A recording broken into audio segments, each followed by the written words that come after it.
Hello, Cancer Rising. This is Mandy Ray with your September forecast. I gotta close my door. Hold on. Okay, with your September forecast. We're doing it now a little different. We're gonna try it anyway. Let me know what you think. All right, so what we got here, first of all, is the fact that Mars entered Libra this past Sunday. That would have been your fourth house of home and family. And so that's where Mars is going to start to enact some uh, action, enact action. That's what's going to happen though. So there's balance that Mars is looking for in this area. And so that's what you will be pointing your the bow of your ship towards. Let's put it that way. But that could also lead to frustration. Mars tends to do that, but also motivation, maybe to do something around your house or with your family.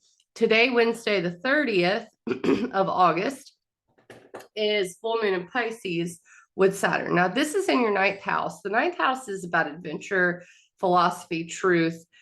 It is where you believe things. That's the ninth house. It's travel, also, it's exploration, it's adventure. Saturn's there. So maybe that's a little hard to come by. It feels like there's obstacles to that theme. But there is something to be said about putting in the work and what this full moon will show after you've put in the work. Now, where is that work coming from? Well, the sun and Mercury retrograde are both in your third house of thought processes, learning, communication, local community, siblings is another one for the third house. And that is, the way things work is really what this axis can be about. The way you go about things, the things you believe are important. And Saturn's really working to expand the ninth house area, which is, your adventure, your truth. That's what Saturn wants you to work towards. Basically, where do you want to be? Well, you have to enact the work mentally in order to be there. So that's what Mercury, it's about redoing something with Mercury retrograde in the third house, rethinking, especially in the third house. The third house is thought processes, rethinking how to organize life, how to communicate, and getting to the nitty gritty details about how you're going to do that. And this full moon in Pisces is like, if you put in the work, especially with Saturn there in your ninth house, put in the work towards what matters to you, what your truth is, then you will feel the benefits of that. But this is also shining a light on if you have done the work, especially with the last weekend when Saturn was opposite the sun, and you feel like something didn't work, then this full moon is like, hey, let's just go back to the drawing board and think about how to do it from here on out. It's worth it. That's what the full moon in Pisces is about. Now, Friday, the moon moves into Aries, which is your 10th house of career. It'll oppose Mars in your fourth house of home and family. That could be a little bit of a frustrating moment, having to juggle both. The third, Venus goes direct. Okay, Venus has been retrograde in your second house of finances, money, assets, values, and what you do to get that, right? So Venus retrograde was a reevaluation of what you want out of life, what matters to you, basically, how you want to make your money. Venus going direct is a time to move forward with that, okay? So Venus direct on the 3rd, the moon's in Taurus, which is your 11th house of goals and networking. That is going to join Jupiter and Uranus there. Those are square. Leo and Taurus are square. Your second house of finances and money is in tension with your goals and your network, okay? Something has to give and change and be reevaluated. Your values, what you're doing with your money, how you're going to allocate all of that, et cetera, et cetera. So the 3rd, something starts to move forward in the money area. The 4th, Mercury retrograde in your 3rd house of mental processes. I can't even speak with Mercury retrograde. And rethinking how you communicate and how you go about things is trine, supported by Jupiter in your 11th house of goals. So if you can tap into what your goals are, or the people that you want to be around and network with, you will see exactly what Mercury retrograde needs for you to rethink and how to do that. That's also going to happen again on the 6th when Mercury and the Sun come together in your third house of communication and thought processes and siblings and local community. And it's going to try and be supported by Jupiter in your 11th house of goals and networking. Same thing with the 7th and 8th when the Sun trines Jupiter. That whole week has a trine supported by Jupiter. The moon's in Gemini on the 5th. That is your 12th house of retreat, relaxation, and reflection. Also ruled by Mercury retrograde. So the middle of the week is a heavy mental time for Cancer risings. The moon in Cancer is about identity, and that'll be the 7th and 8th. And, you know, with that in conjunction with the Sun trine Jupiter, I think we may be feeling ourselves. All right. Now, the 8th, though, the moon, which is going to be in Cancer, your first house of self, is going to square Mars from your 4th house of home and family and emotional security. So that could be an emotionally kind of swinging time around the 8th. So just keep that in mind. It's brief. The 10th, the moon's in Leo. Now that is going to light up where Venus is, okay? Second house of finances. And it's going to square Jupiter and Uranus and Taurus, and it's going to just light that square up in your 11th house of goals and networking and the tension between those two. It's like, oh, if I want to record a new album, I need the money to do it. The album is my goal.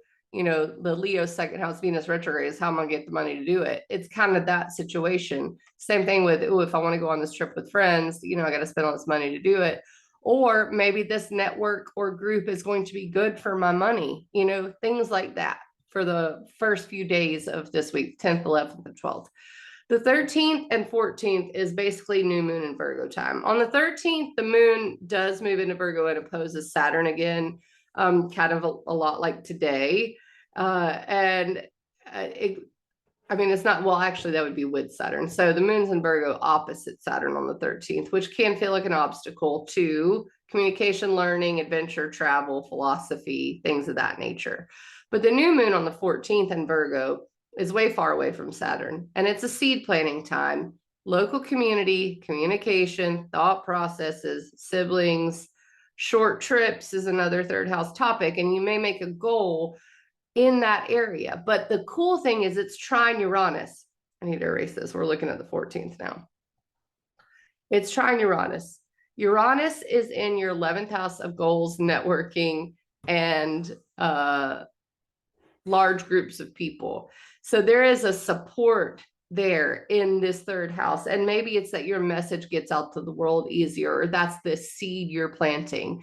But the other cool thing is Mercury is going direct in your third house, and you may be able to say what you want to say and make the connections you want to make around this time. So I really love this new moon in Virgo. The 15th, the moon moves into Libra, which is your 4th house of home and family. It'll conjoin Mars on the 16th, which could be a little bit of a frustrating moment.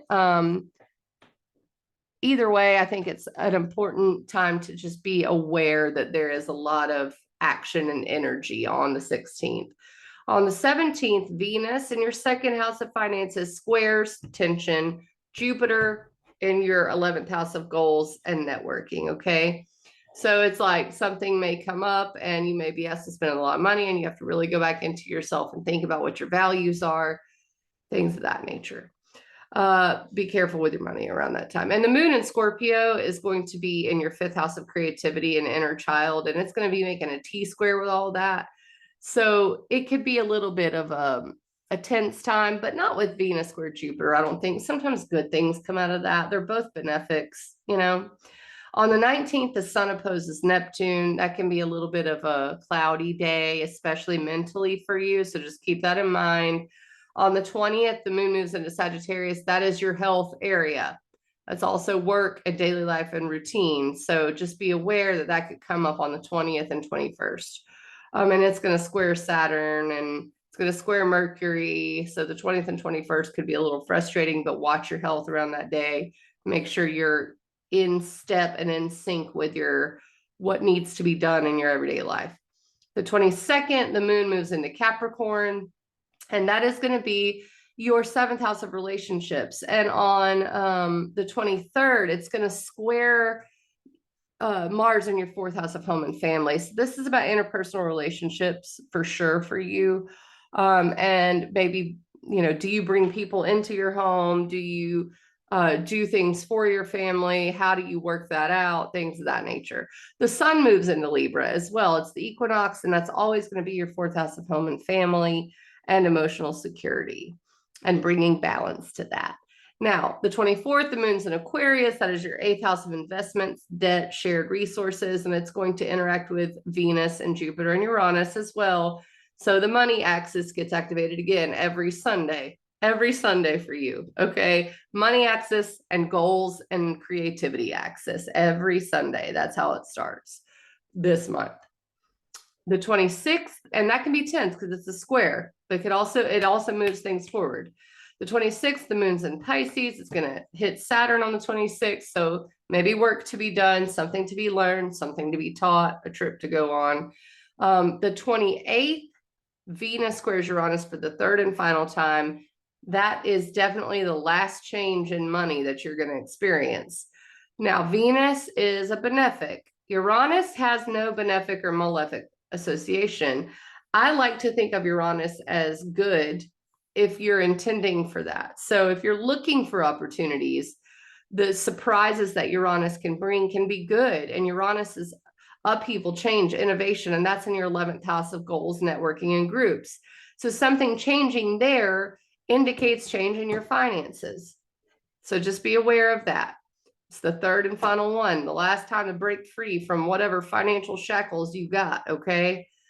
The 29th is the full moon in Aries. That is your 10th house of career. I like that both of those are coming together because they're highlighting some outer world stuff for you. So this full moon in Aries is ruled by Mars in your fifth house of creativity. Aries is, I'm sorry, your fourth house of home and family. Aries is your 10th house of career. So the interplay between how those two are balanced is going to be what matters. All right, that does it for September.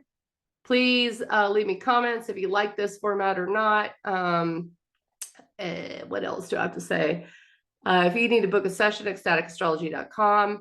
And I'll catch you on the flip side. All right.